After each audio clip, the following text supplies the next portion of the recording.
Hello friends, welcome back to my YouTube channel study media. कैसे हैं आप सभी? उम्मीद करती हूँ कि अब आप सभी स्वस्थ होंगे, अच्छे से होंगे। तो आज इस वीडियो में हम करने वाले हैं 5वीं कक्षा की सामाजिक विज्ञान झरोखा परिवेश अध्ययन का पाठ 11, जिसका नाम है देखो, सुनो और पहचानो। तो चलिए पाठ 11 शुरू करते हैं। आज कल्पना का जन्मदिन है। उसने अपने पिताजी से पैसे लेकर टॉफ़ियाँ खरीदी और अपने सहपाठियों में बांटी। सभी साथियों ने उसके जन्मदिन की मुबारकबाद दी और टॉफ़ियाँ खाने लगे। रवि के हाथ एक टॉफ़ी छूटकर नीचे गिर गई। रवि ने देखा, थोड़ी ही देर में उसके पास बहुत सी चींटियाँ आ गई थीं। उसने टॉफ़ी को उठाकर कूड़ेदान में डाल दिया, लेकिन यह क्या, चींटियाँ तो वहाँ भी पहुँच गईं। अब बताओ, क्या तुमने कोई चींटियों को कहाँ कहाँ देखा है? इसका उत्तर है, खाना या चीनी गिर जाए तो वहाँ, ईंट के पीछे, वृक्षों की जड़ों में आदि कई स्थानों पर। चित्र को देखकर लिखो कि चींटियाँ क्या क्या खाती हैं। इसका उत्तर है, चींटियाँ मीठा, रोटी, अनाज, मरे हुए कीट आदि को खाती हैं। वे मरे हुए कीड़ों या अनाज के दानों को उठाकर कहाँ ले जाती होंगी? इसका उत्तर है, वे अपने रहने के स्थान पर ले जाती हैं। खाने की चीज़ों पर तुमने चींटियों के अतिरिक्त और कौन से कीट या जीव आते देखे हैं? उनके नाम लिखो। इसका उत्तर है, खाने की चीज़ों पर कीड़े, मक्खियाँ आदि आ जाते हैं। खाने के सामने वह सामान को कुत्ता, कौवा, बिल्ली आदि भी खा जाते हैं। तुम भी आओ मेरे पीछे। चलते समय चींटियाँ अपने शरीर के से एक पदार्थ छोड़ती हैं जिसकी विशेष गंध होती है। इसी पदार्थ को सूंघते हुए चींटियाँ एक दूसरे की पीछे पंक्ति में चलती हैं। चींटी अपने वजन से लगभग 20 गुना वजन उठा सकती हैं। यदि एक चींटी का वजन 5 ग्राम है तो वह लगभग कितना वजन उठा सकती है? इसका उत्तर है, वह 100 ग्राम वजन उठा सकती है। तुम्हारा वजन कितना है? यदि तुम चींटी होते तो कितना वजन उठा सकते? इसका उत्तर है, मेरा वजन 40 किलोग्राम है। यदि मैं चींटी होता तो मैं 800 किलोग्राम वजन उठा लेता। पता करो और लिखो, और कौन से जीव अपनी प्रजाति के अन्य जीवों द्वारा छोड़े गए पदार्थ को सूंघकर उन्हें पहचान लेते हैं? इसका उत्तर है, मधुमक्खियाँ भी ऐसा कर सकती हैं। फिर है, कैसे ढूंढे मच्छर हमें? मच्छर अपने एंटीना अंग द्वारा हमारे पैरों के तलवे की गंध के व शरीर के ताप से हमारी उपस्थिति का अनुमान लगाकर हम तक पहुंच जाते हैं। फिर है, सोचो और कॉपी में लिखो। तुमने अन्य जिन कीटों के सिर पर एंटीने देखे हैं उनके नाम लिखो। इसका उत्तर है, मधुमक्खियाँ, मक्खियाँ, कॉकरोच, चींटी, दीमक, बीटल आदि। फिर है, जब स्वास्थ्य विभाग के कर्मचारी मच्छरों की रोकथाम के लिए दवाई का छिड़काव करते हैं तब मच्छर कहाँ चले जाते हैं? इसका उत्तर है, मच्छर के प्रभाव में मच्छर मर जाते हैं या वे ऐसे स्थान पर चले जाते हैं जहां दवाई का प्रभाव न हो। मच्छरों के अलावा और किन अन्य कीटों की रोकथाम दवाई छिड़क कर की जाती है? इसका उत्तर है, मक्खियाँ, कॉकरोच, दीमक आदि। और दी गई चीज़ों से तुम किन को सूंघकर पहचान सकते हो? जैसे सड़ा हुआ खाना, इत्र, घी, कूड़े का ढेर, गेहूँ, मिट्टी के तेल। इसका उत्तर है, सभी को। ऐसी कौन सी कुछ चीज़ों के नाम लिखो जिन्हें सूंघकर पहचाना जा सकता है? इसका उत्तर है, फूल, करेला, नीम, अमरूद, सेब, संतरा, इलायची, लौंग, सौंफ, हल्दी। कुत्ते की सूंघने की शक्ति तीव्र होती है। पुलिस तथा सेना द्वारा अपराधियों को पकड़ने के लिए कुत्तों का सहयोग लिया जाता है। कौन सुनता है इनको? राजू के घर में एक कुत्ता पाल रखा है। यदि कोई उनके घर बिना आवाज़ किए आता है तो वह तुरंत भौंकने लगता है। हम जिन मंद अथवा तेज आवाज़ों को नहीं सुन सकते, चमगादड़ और कुत्ते, मोर आदि उन आवाज़ों को आसानी से सुन लेते हैं। फिर है, ऐसा करो, अपने कान पर कॉपी रखो। अपने साथी को कॉपी के दूसरी तरफ खरोंचने को कहो। अब कॉपी को कान से हटाकर फिर खरोचो। खरोचने की आवाज़ तब कैसी सुनाई दी और अब कैसी? ऐसा क्यों हुआ? इसका उत्तर है, जब कॉपी कान पर रखी थी तब तेज आवाज़ सुनाई दी। आवाज़ किसी वस्तु के कांपने से पैदा होती है। जब कॉपी के आस पास थी तो कंपन शीघ्रता से कान में पहुँचे हुए दूर थी तो कंपन हवा में चलकर कान तक पहुँचा और उसकी ऊर्जा कम हो गई और हमें कम सुनाई दिया। फिर है अब बताओ क्या तुम्हें बिना देखे किसी के आने का पता लग जाता है? इसका उत्तर है यदि व्यक्ति ने इत्र लगाया हो अथवा वह कुछ बोले तो पता लग जाता है। सोते हुए कुत्ते को कैसे पता चलता है कि कोई आया है? इसका उत्तर है कुत्ते की सुनने की क्षमता बहुत अधिक है, वह हल्की सी आहट भी सुन लेता है तथा उसकी सूंघने की शक्ति भी अधिक होती है। फिर है सोचो और कॉपी में लिखो। राजू की दादी देख नहीं सकती, फिर भी वे परिवार के प्रत्येक सदस्य को उसके कदमों की आहट से पहचान लेती है। कैसे? इसका उत्तर है दादी ने कदमों की आहट पैदा करने के ढंग को याद कर रखा है।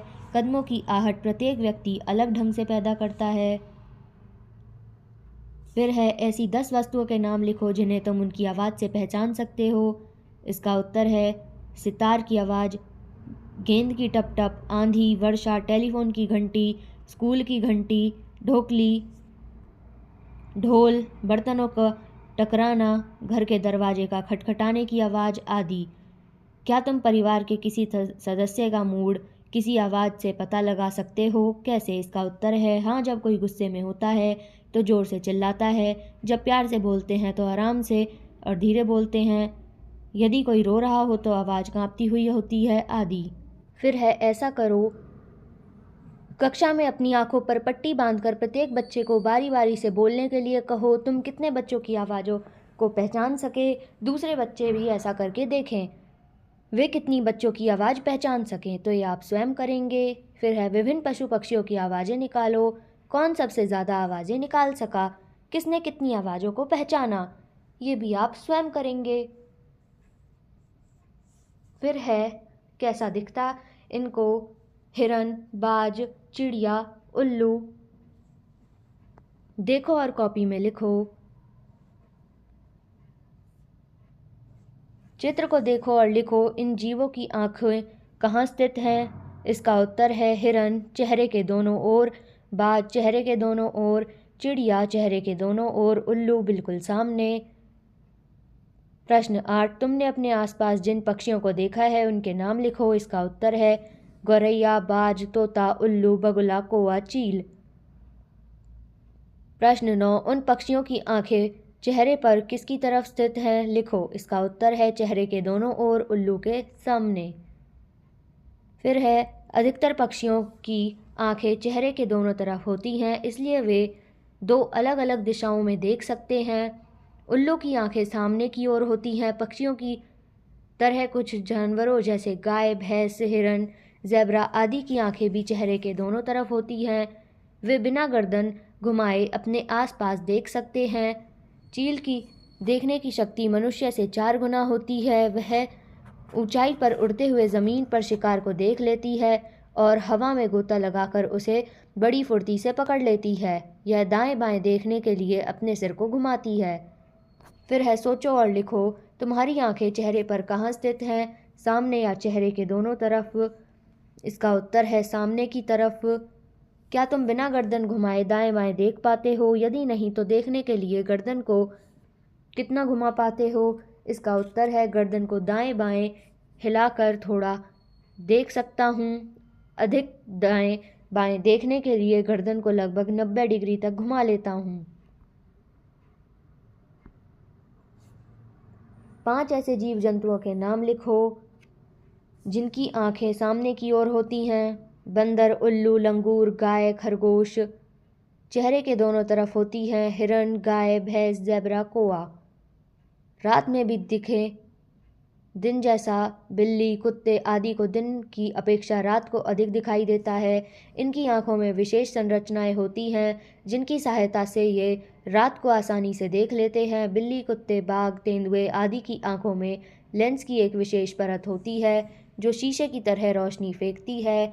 इससे वे शिकार का स्पष्ट देख पाते हैं। फिर है पता करो और लिखो, क्या तुम्हें या तुम्हारे किसी साथी को नज़र का चश्मा लगा है? इसका उत्तर है हाँ, लगा है। वह चश्मा पास का है या दूर का? पास का, दूर का, दोनों हैं। हमारी आंखों में भी एक लेंस होता है। जब यह ठीक से काम नहीं करता तो हमें नज़र का चश्मा लगते हैं।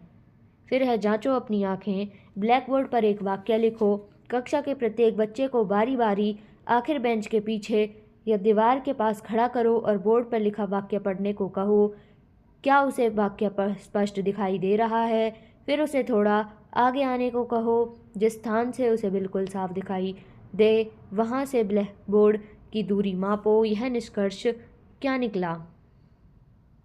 तो अब बताओ, तुम कितने मीटर की दूरी से साफ देख पाए? ये आपको स्वयं करना है।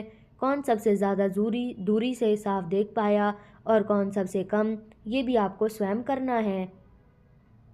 रजनी रात को पढ़ रही थी कि बिजली चली गई। थोड़ी देर के लिए तो उसे कमरे में कुछ भी दिखाई नहीं दिया। धीरे धीरे टटोलते हुए वह अलमारी तक पहुंची। वहां से टॉर्च निकाल कर जलाई तो उसे दिखाई दिया, हमें जितने रंग दिखाई देते हैं उतने रंग जानवरों को दिखाई नहीं देते। देखो इन जानवरों को एक ही चित्र कैसा दिखाई दे रहा है। जैसे मनुष्य, सांप, कुत्ता, पक्षी को आप देख सकते हैं कैसा दिखाई देता है। फिर है कैसा पता लगाएं। शीला और गीता पार्क में बैठी बातें कर रही थीं। अचानक शीला के हाथ पर एक मच्छर आकर बैठ गया। शीला ने जब उसे मारने के लिए हाथ बढ़ाया तो वह उड़ गया। अब बताओ, मच्छर को कैसे पता लगा कि शीला उसे मारना चाहती है? और क्या तुमने मच्छर की आंखें देखी हैं? इसका उत्तर है मच्छर अपने एंटीना को से हाथ उड़ाने से वायु दबाव में हुए परिवर्तन महसूस कर लेता है तथा उड़ जाता है।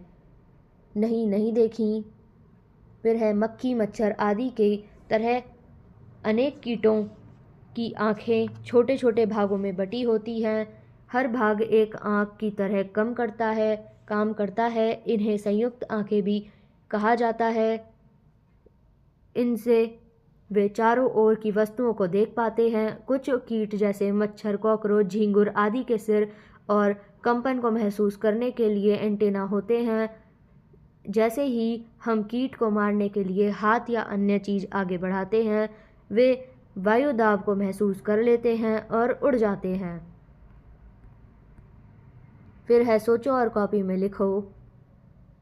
यदि तुम्हारी आंखें मच्छर जैसी होती तो तुम्हें इनसे क्या फ़ायदा और क्या नुकसान होता? इसका उत्तर है विद्यार्थी अध्यापक की सहायता से स्वयं करें। 5 ऐसी कीटों के नाम लिखो जिनकी आंखें मच्छर जैसी होती हैं। तो आँख का टिड्डा, मधुमक्खी, ड्रैगन फ्लाई, तितली। फिर है रंग बदलता गिरगिट। गिरगिट की आंखों को देखकर ऐसा लगता है मानो वे बंद हो अथवा सो रहा हो, लेकिन जैसे ही हम उसके पास जाते हैं वह तुरंत अपने रंग बदल लेता है। इसकी पलकें आधी बंद रहती हैं। प्रत्येक आंख चारों ओर घूम सकती है। फिर है अब बताओ, क्या तुमने कभी गिरगिट को रंग बदलते हुए देखा है? यदि हाँ तो कब और कहाँ? इसका उत्तर है हाँ, देखा है। पेड़ पर बैठा था, दिन का समय था। फिर है कौन कितना सोता? क्या तुम जानते हो गर्मियों में दिखने वाले छिपकली सर्दियों में कहाँ चली जाती हैं? बहुत से जीव जंतु जैसे छिपकली, सांप, मेंढक सर्दियों में किसी जगह पर छुप जाते हैं ताकि वे स्वयं को सर्दी से बचा सकें। ये जानवर इतने दिनों तक बिना खाए पिए कैसे रहते होंगे? इसका उत्तर है भोजन के लिए कभी कभी बाहर आते होंगे। फिर है देखो और लिखो। अपने आसपास पाई जाने वाली कुछ जीव जंतुओं को देखें और निम्नलिखित जानकारियाँ लिखिए। जैसे छिपकली वर्ष भर दिखाई देता है, गर्मियों में दिखाई देती है, सर्दियों में नहीं दिखती, बरसात में भी नहीं दिखती। सांप गर्मियों में दिखती है, मेंढक गर्मियों में दिखता है, केंचुआ बरसात में दिखता है। फिर है बनाओ अपनी घड़ी। ऐसा करो, तुम एक दिन में कितने घंटे सोते हो? अपने सोने और जागने की समय अवधि को सामने दी गई घड़ी में गहरे रंग से दर्शाओ। जैसे 9 घंटे तो आप उसको दर्शाएंगे। नीचे कुछ जानवरों के सोने की अवधि दी गई है। उनके सोने की अवधि नीचे दी गई घड़ियों में गहरे रंग से भर के देखो। जैसे गाय 4 घंटे सोती है, अजगर 18 घंटे, जिराफ 2 घंटे, बिल्ली 12 घंटे। फिर है शक्तिशाली बाघ किसी की आवाज़ को सुनने के लिए अपने कानों को अलग अलग दिशाओं में आसानी से घुमा लेता है।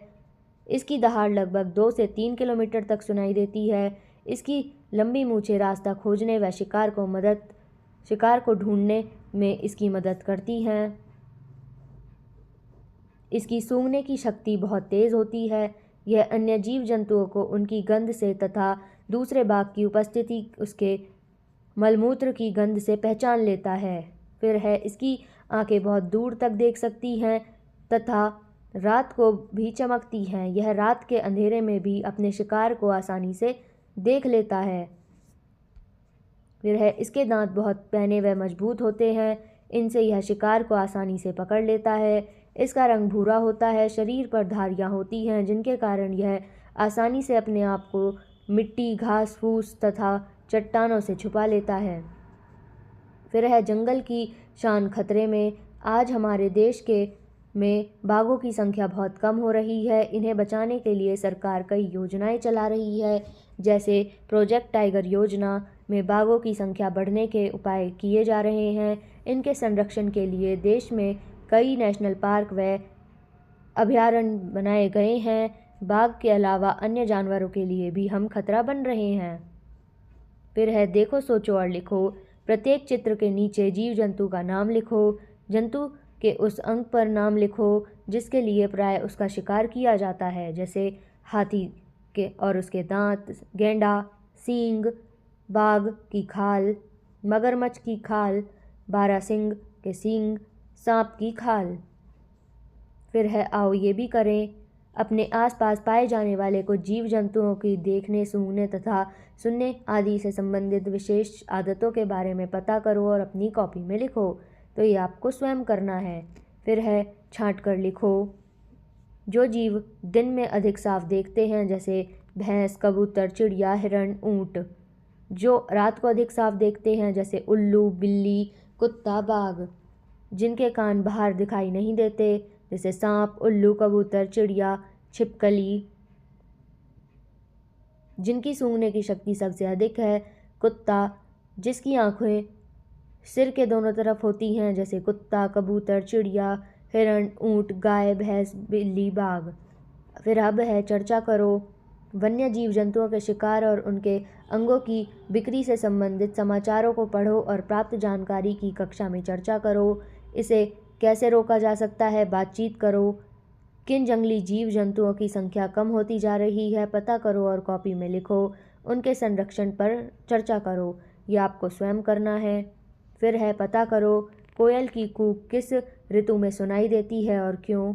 इसका उत्तर है बहार। बसंत ऋतु में। मोर कब और क्यों नाचता है। बरसात होने पर।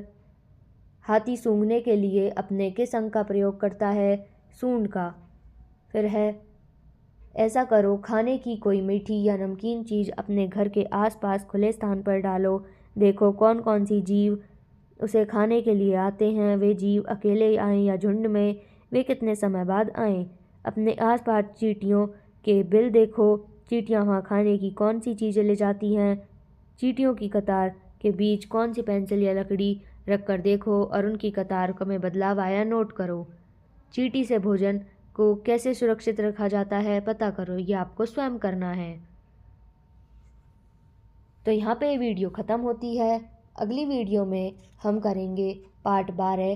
तो ये वीडियो आपको कैसी लगी मुझे कमेंट करके ज़रूर बताएं। वीडियो को लाइक करें, शेयर करें और चैनल को सब्सक्राइब करना ना भूलें। Thank you.